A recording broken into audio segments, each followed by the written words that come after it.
2nd Cagayan PMFC nakiisa sa community outreach at pagbibigay ng tulong sa mga agta community sa Gatdaran, Cagayan.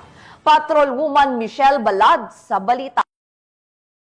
Lintana ng 2nd Cagayan Provincial Mobile Force Company, katuwang ang revitalized police sa barangay at mga stakeholders ang pagtawid sa ilang ilog, paglusong sa tubig hanggang baywang at pagtahak sa madulas at malalabanging daan para maihatid ang kinakailangang serbisyo sa agta community ng Zone 7 Barangay Tanglagan, Gatdaran, Cagayan nito lamang ikadalawa ng Disyembre taong kasalukuyan.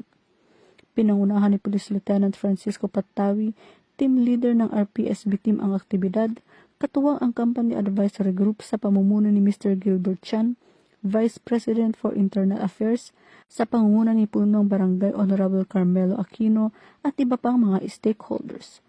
Sama-sama nilang naisakatuparan ang layuning makapagbigay ng serbisyong pangkaunlaran at tulong sa komunidad.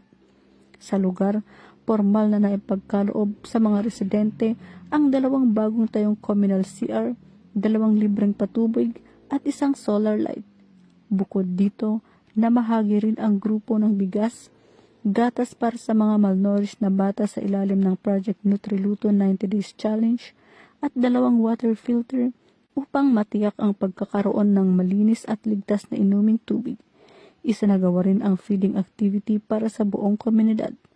Lubos ang pasasalamat ng agta community na sa wakas ay nagkaroon ng maayos na palikuran, patubig at karagdagang pailaw, mga serbisyong kanilang matagal nang inaasam at malaking tulong sa pang-araw-araw na pamumuhay.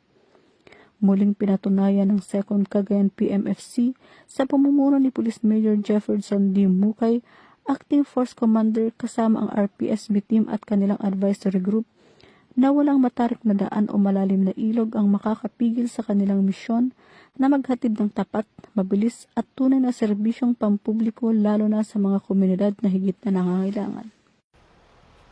Mula dito sa Lambak ng Cagayan, ako ang inyong PNN correspondent, Patrolwoman Balyada, alagad ng batas, tagataguyod ng Balitang Pulis.